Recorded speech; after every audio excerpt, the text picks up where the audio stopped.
ত্রিপুরা কৈলাস শহর মাগরুলি গ্রাম পঞ্চায়েতে উন্নয়নমূলকভাবে কাজকে বদনাম করার চেষ্টা করছে বিজেপি নামধারী কর্মী সমর্থকেরা।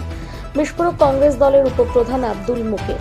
ত্রিপুরা ঊনকোটি জেলা কৈলাস শহর মাগরুলি গ্রাম পঞ্চায়েতে কৈলাস শহর গৌনগর আরডি ব্লকের অধীনে থাকা 9 আসন বিশিষ্ট মাগরুলি গ্রাম পঞ্চায়েতে 8 জন পঞ্চায়েত সদস্য কংগ্রেস দলের এবং 1 জন পঞ্চায়েত সদস্য সিপিআইএম দলের রয়েছে। মাগরুলি গ্রাম পঞ্চায়েতে বিজেপির দলের কোনো পঞ্চায়েত সদস্য নেই।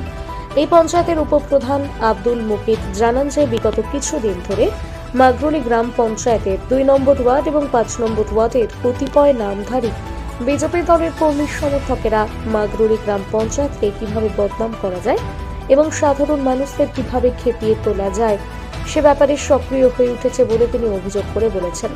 গৌনগর ব্লকের বিডিওর কাছে মাগরুলি গ্রাম পঞ্চায়েতের বিরুদ্ধে লিখিতভাবে অভিযোগ করেছে নামধারী বিজেপি দলের কর্মী সমর্থকেরা। 100 জনের নামের লিস্ট গৌনগর ব্লকের বিডিওর কাছে জমা দিয়ে বিজেপির কর্মী সমর্থকেরা বলেছে যে তাদেরকে গ্রাম পঞ্চায়েত কর্তৃপক্ষ রেগার কাজ থেকে তাদেরকে বঞ্চিত করে রেখেছেন। এর পরিপ্রেক্ষিতে মাগরুলি গ্রাম পঞ্চায়েতের উপপ্রধান আব্দুল মুকিত আমাদের স্থানীয় সংবাদ প্রতিনিধিদের পঞ্চায়েত এলাকায় খবর দিয়ে তথ্য প্রমাণ দিয়ে দেখালেন পঞ্চায়েত এলাকায় কি কি উন্নয়নমূলক কাজ হয়েছে এবং বর্তমানে কি কি কাজ চলছে। তাছাড়া বিজেপি দলের কর্মী সমর্থকেরা যেসব অভিযোগ তুলেছিলেন সেই সব অভিযোগ মিথ্যে বলে উপপ্রধান জানিয়েছেন। যারা অভিযোগ করেছেন তারা বিজেপি দলের পদাধিকারী নন এবং তারা বিজেপি দলের কর্মী সমর্থকও নন বলে অভিযোগ করে বলেছেন উপপ্রধান আব্দুল মুকিত। এরা বিজেপি দলের নাম বিক্রি করে চলে।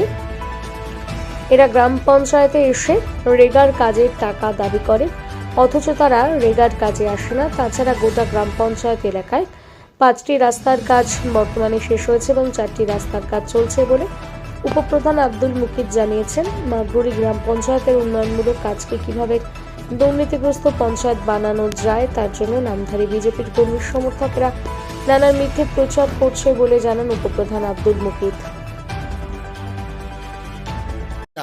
এই গ্রাম পঞ্চায়েতে 5 নম্বর ওয়ার্ড এবং 2 নম্বর ওয়ার্ডে বিজেপির কতিপয়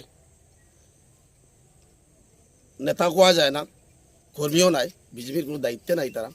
তারা পঞ্চায়েতকে কিভাবে হ্যারাসমেন্ট করা যায়, মানুষকে কিভাবে বঞ্চিত করা যায় সেই পথ বেছে নিয়েছে এবং এখন পর্যন্ত ব্লকে 7টা অভিযোগ পড়েছে। কাজের আউটপুট নাই, এই নাই সেই নাই, এবং লোককে আমরা কাজে বিজেপি যারা করে তাদেরকে আমরা কাজ দিই না। বিডিও সাহেব আমাকে বলেছেন, আমরা বলেছি সবাইকে আমরা মাইকিং করে সবাইকে অ্যানাউন্সমেন্টকে আমরা কাজ দিই। পাশাপাশি ইঞ্জিনিয়ার সাহেব এসে স্পট ভেরিফিকেশন করে আমাদের পেমেন্টের এই মেজারমেন্ট দেন। আমাদের কাছে বিজেপি থেকে লিস্ট দিয়েছে 101 জনের লিস্ট, তারা কাজে আসবে না তাদের বই এন্ট্রি করার জন্য। আমরা বিডিও সাহেবকে বললাম ফোনের মাধ্যমে বা টেলিফোনে যে আমরা লিখে দেন যে বিজেপির বইগুলো যে আমরা এন্ট্রি করবো লিখে দেন। ও বলেছে না, আইনের ঊর্ধ্বে কেউ নাই, তারা ডিমান্ড করবে, কাজে গেলে তারা পেমেন্ট পাবে। এই হিসাবে আমাদের পঞ্চায়েতের ডেভেলপমেন্টের কাজ অন্যান্য পঞ্চায়েত থেকে অন্যান্য বছরের তুলনায় এই বছর পঞ্চায়েত সমিতি আমাদের অনুকূলে আসায় বদুজ্জামানের নেতৃত্বে আমরা এত পরিমাণ কাজ আমরা করছি। এখন পর্যন্ত আমরা কাজের পার্সেন্টেজ প্লাস 42% রেগা এবং অন্যান্য ডিপার্টমেন্ট থেকে, যেমন SDRF থেকে আমরা একটি রাস্তা করেছি এবং মানুষকে এর মাধ্যমে আমরা এই যে পশু দপ্তরের মাধ্যমে আমরা অনেক মানুষকে বেনিফিট দিয়েছি, যেমন মুরগের বাচ্চা, হাঁসের বাচ্চা।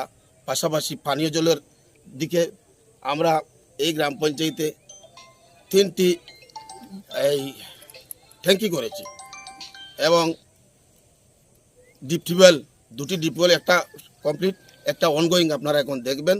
পাশাপাশি বিভিন্ন গাছের চারা আমরা দিয়েছি। সবজি চাষিদের জন্য আমরা এই বাদাম, এরপরে আপনার ভুট্টা এবং শস্য ইত্যাদি আমরা বিতরণ করেছি।